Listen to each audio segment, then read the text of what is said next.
Good morning. Hope you guys are all doing well. We didn't get a chance to finish up the end of chapter 32. And other than the aside of which reading economics, quite honestly, is extremely interesting. Some great ideas that are put out there by historical economists.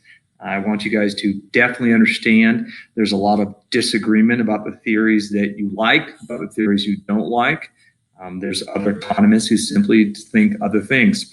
Economics is a wide field, plenty of variety in there. Often when students come to me, typically their junior and senior year, I hear them talk about this idea of what are called Reaganomics, but they're hearing it from their history teachers. And I want to make sure that you understand history teachers are well versed in history, not necessarily students of economics. So what you may be hearing from them may be lacking a little of that true economic analysis, which also I don't have to really give to you at the moment. And that's because it's very rarely going to show up on your AP exam. But it may, in which case I'd love for you guys to definitely read that latter part of chapter 32, and not too much in depth. You might have some great questions. I would encourage you always to ask your parents.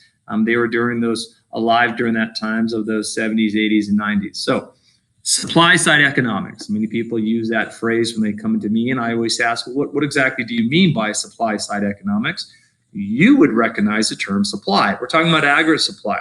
We have been taking a look at the extended aggregate demand, aggregate supply model. We've taken a look at aggregate supply in both the short run and the long run. We've looked at this relationship between inflation and unemployment in a model called the Phillips curves. And so really the big components of supply side economics I would like you to see is just we're talking about stressing the aggregate supply. And many of you are thinking, well, decrease in aggregate supply, what comes to mind? Cost push inflation. But what exactly does it mean when there's an increase in the short run aggregate supply curve? If you were to picture such a thing, what you would notice is a lower price level and increased output. And with increased output becomes perhaps lower unemployment levels. So supply side economists, and Jack Kemp is always mentioned, and I find it just coincidental only because I graduated from the same school that Jack Kemp did, but also Barack Obama was at that school. And needless to say, Barack Obama and Jack Kemp do not share the same economic policies. And they would argue that the tax system, and when we think of tax system, we think of fiscal policy, of course, it is actually a hindrance, or it impairs incentives to work, which is not good because labor is necessary to save. And once again, this is the importance of savings, especially if you view the concept of the fractional reserve banking system, excess reserves, required reserves, and what the Fed can do with its monetary policy. And more importantly, investment. And I remind you that economic investment is not the same thing as financial investment. Economic investment are businesses who are making decisions about whether plant capacity, capital creation, capital purchases, investments coming at $1 million levels, and other topics like that. And so what they say is, well, we need to stop worrying about this concept of a tax, and let's focus on marginal tax rates that are going to affect the supply side. I am talking about business taxes. Do not confuse this with your personal income tax. And I'm talking about a marginal tax rate. And of course, for those who have studied microeconomics, whenever we use the term marginal, we always think, oh, additional tax rate and what effect that will have. During that time period, there's an economist by the name of Art Laffer. And he is presenting this model, this idea known as the Laffer curve. So if you look in your text, you're going to read about the Laffer curve.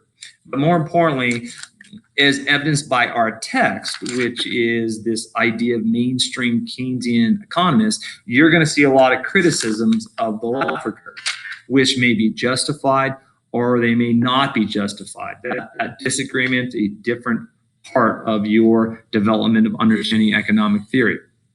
I just want you to understand the idea of what Art Laffer was saying. And he was saying this: government revenue in the terms of taxes Do we want to increase them? Do we want to decrease them? And that's a point: recessionary, inflationary, fiscal policy. Well, is it possible that if you decrease tax rates, you actually bring in additional tax revenue? And so there's this idea that if I start here, and we can always work at the extremes, at 100% tax rate, clearly no revenue is going to be brought in. And there's obvious reasons for that. But if I begin to lower the tax rate, one more time, the idea is I begin to lower the tax rate, actually more tax revenue is brought in to the government, which seems very counterintuitive to a lot of people. Well, how could you lower what you charge people and bring in more revenue? Well, it's no different than perhaps a microeconomist saying when prices are lowered, the quantity demanded goes in. In this case, we're talking about people and businesses' tax rates on the other hand. And that is an interesting idea. The more I lower tax rates, the more actual tax revenue is brought in. Well, let's flip to the other side at zero. The more you raise tax rates, the more tax revenue is brought in. Many people argue, well, that makes sense because when I apply a larger percentage to a larger component of GDP, the pure multiplication says that is larger revenue.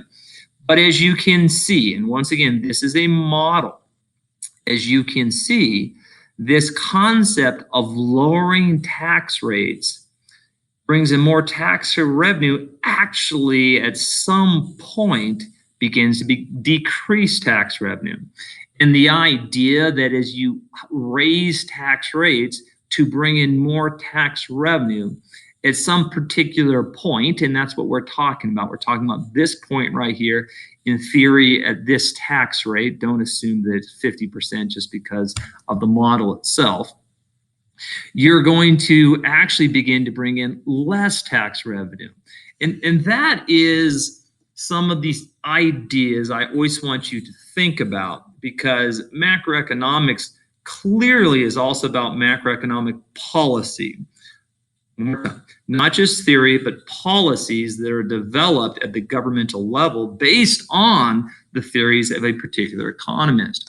And some of the logic that Laffer used to come up with this model is for us to think about, well, what exactly does it mean? And what do businesses do when they're able to keep more of their revenue? How exactly does removing income from your pockets affect your desire to work more or less hour?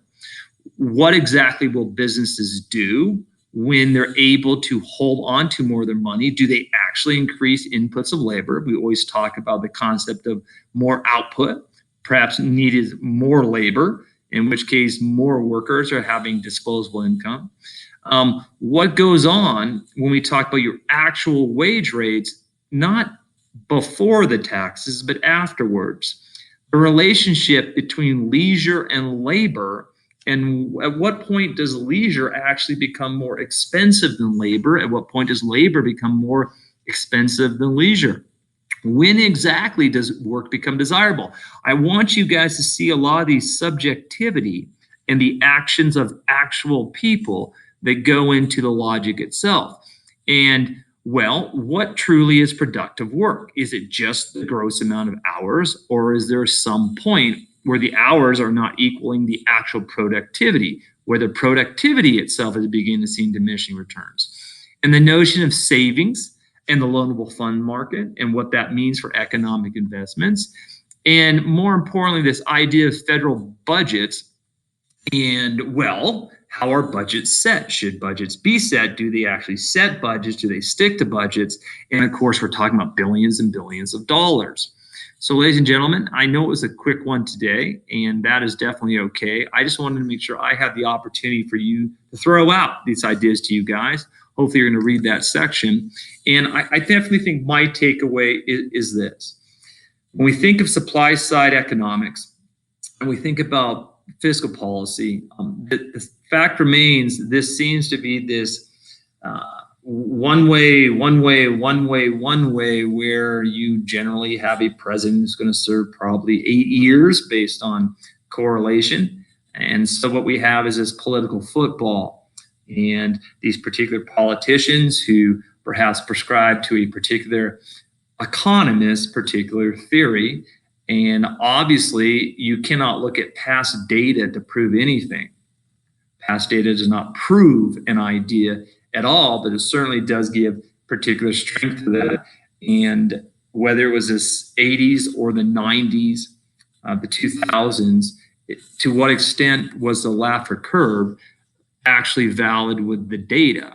Or does the fact that data may or may not fit in support it or not support it?